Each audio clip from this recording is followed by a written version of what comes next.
case briefs, and so much more. LSData's got what you're looking for.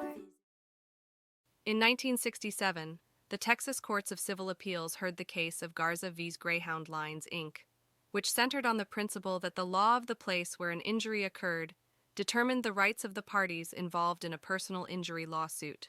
Efrain C. Garza, a Texas resident and member of a bowling league, sued Greyhound Lines, a Texas corporation, after sustaining injuries in a bus accident in Mexico. Greyhound had been responsible for planning the trip and arranging transportation with another carrier. However, the trial court dismissed the case due to differences in Mexican and Texas law. Garza appealed the decision, arguing that Greyhound had breached its implied contractual obligation to carry him safely. Upon review, the appellate court determined that the case should be reinstated for further proceedings, specifically in regards to the plaintiff's breach of implied contractual duty under Texas law.